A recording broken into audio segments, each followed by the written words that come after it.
Muay Thai, also known as the Art of Eight Limbs, is a martial art that has captured the interest of fight fans around the world, not only for its intense and exciting fighting style, but also for its rich history.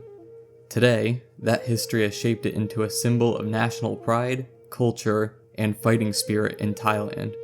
In this video, I'm going to explore the historical evolution of Muay Thai, from its origins on the battlefield to its transformation into a modern sport, as well as the factors that have influenced it along the way.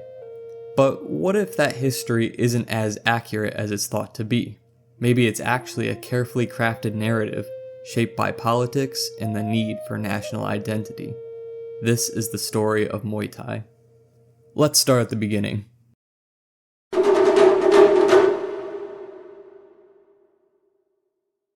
The true origin of the martial art is hard to pin down. Some accounts trace it over 2,000 years ago to villagers from the Yunnan province in China who fled the country, heading south in search of freedom and fertile land. While on the move, the villagers were attacked constantly, and as a result, developed fighting systems out of necessity to survive. As they encountered enemies, they took them into captivity to learn their combat techniques. The villagers used this information to alter their own techniques, adapting to their enemies and creating a unique form of armed and unarmed combat. This continued until they eventually settled in what is now Thailand. However, other stories state that the villagers were always in the Kingdom of Siam, the original name for Thailand, and never migrated from China at all. Muay Thai was instead developed as a way to defend the land from invasion during the 13th century. These are just two of the many versions of the martial art's origin. However, just about anywhere you look, the creation of Muay Thai is rooted in practical battlefield needs and defending the Thai people. You'll see this theme throughout many of the legends and stories surrounding Muay Thai.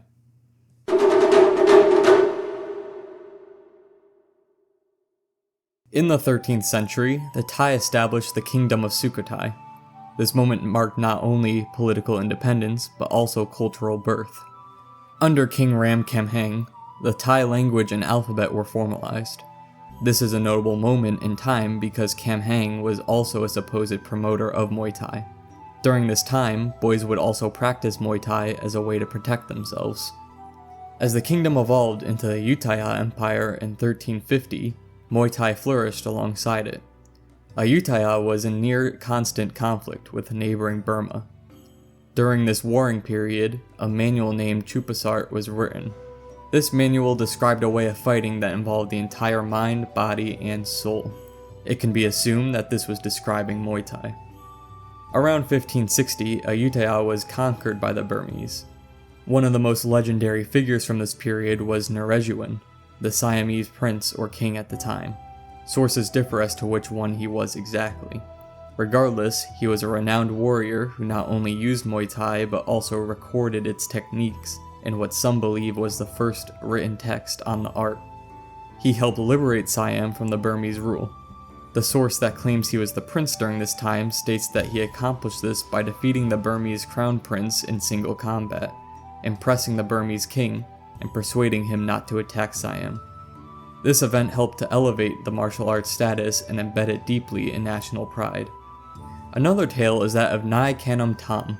This story also has a few slightly different versions.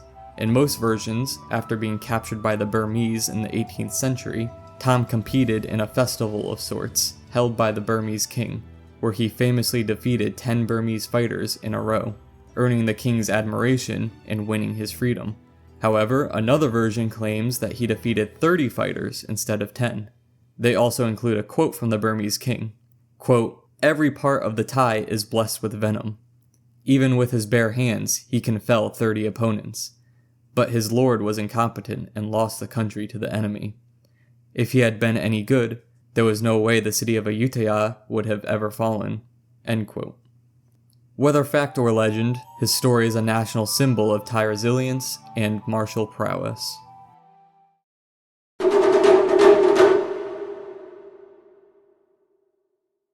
Muay Thai has always been a part of the country's military ever since its creation, being crucial for close-range combat. In fact, in the Thonburi period, soldiers with proficient Muay Thai skills would be appointed to higher positions. As a result of this, Thai people, not just soldiers, would practice Muay Thai as a way to improve their social status. Today, soldiers are still trained in Muay Thai. However, Muay Thai is more than just fighting. It's also deeply rooted in Buddhism. An example of this is a ceremony called paying homage to the teacher. This ceremony includes a pre-fight ritual dance called Ram Muay, where the fighter hexes his opponent with magic. Fighters also wear what they believe to be spiritual charms before and during the fight, such as prachiet, which are armbands, or mungkin, headbands. Muay Thai is in many ways a spiritual performance.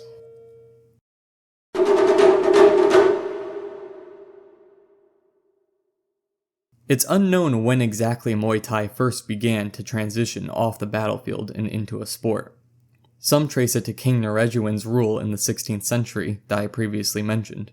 Others believe it began sometime in the 17th century under King Prapat. It's said that during this time of peace under his rule, Thai soldiers still had to stay in shape, and with the growing popularity of Muay Thai, competitions began to take place between the army's civil servants and any citizens who chose to participate. Prapat would also disguise himself to compete in these competitions across his kingdom. The early rules of Muay Thai were brutal. Fighters wrapped their hands in hemp, sometimes dipped in resin and ground glass. Matches had no weight classes and no time limits. A fight ended when one fighter couldn't continue or was bleeding too heavily. In the early 20th century, this changed. Influenced by Western boxing, Muay Thai adopted gloves, rounds, referees, and rings. These changes helped legitimize the sport internationally, but sparked debate about the authenticity of the sport. In 1930, Thailand's Sports Commission set out to align Muay Thai with global standards, with the ultimate goal of Olympic recognition. But to do so, many traditional aspects like Ram Muay were de-emphasized or removed. By the 1960s and 70s, Muay Thai began to spread far beyond Thailand. In Europe, Dutch fighters like Rob Kamen and Ramon Dekkers popularized the sport, eventually becoming heroes in Thailand itself. In the United States, Marines returning from the Vietnam War brought Muay Thai home with them. Meanwhile, in Japan, corruption scandals damaged their use of the term Muay Thai, leading to the development of Japanese kickboxing as a separate entity. In contrast, Dutch gyms like Meyer and Chakariki adopted authentic Muay Thai techniques, often outperforming other styles on the global stage. Stadiums like Lumpini and Rajadamnern became well known for hosting Muay Thai fights multiple times a week. National TV broadcasts and movies like On Bak helped revive pride in the art. Today, Muay Thai plays a huge role in modern MMA. Some organizations such as ONE FC have even began to host their own Muay Thai bouts and crown champions, giving incredible fighters such as Rodtang a global platform to showcase their skills.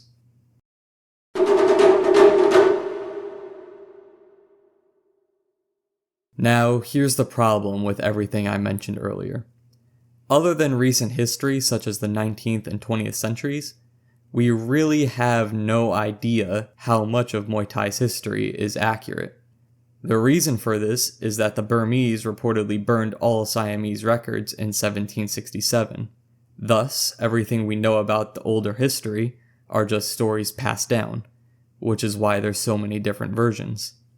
With this in mind, some, such as anthropologist Peter Veere, believe Muay Thai is not exactly a timeless practice. It's an, quote, invented tradition. This idea doesn't deny its historical roots. Instead, it suggests that many aspects of Muay Thai, especially those emphasized today, were consciously revived, reimagined, or glorified in the 20th century to create a unifying national identity. Veere argues that in post-World War II Thailand, as the country modernized and grappled with Western influence, Muay Thai was promoted as a symbol of Thai-ness, a cultural anchor. What had once been a loose collection of regional fighting styles became a coherent national tradition. From the Ram Muay rituals to royal patronage, many elements were formalized or revived to promote unity.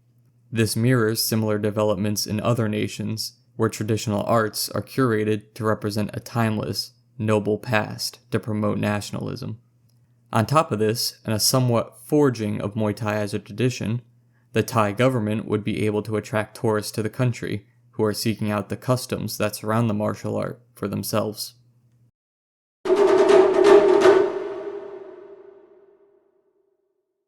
Today, Muay Thai is practiced around the world.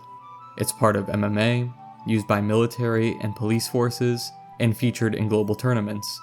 But in Thailand, its role remains deeply symbolic, tied to national pride, cultural identity, and spiritual tradition. Muay Thai is more than a combat sport. It is a mirror of Thai history, its migrations, its kings, its wars, its resilience, and its reinvention. Whether born on battlefields or built in boxing rings, Muay Thai stands as one of the world's most compelling martial arts. A story not just of fists and feet, but of culture, identity, and the enduring power of tradition.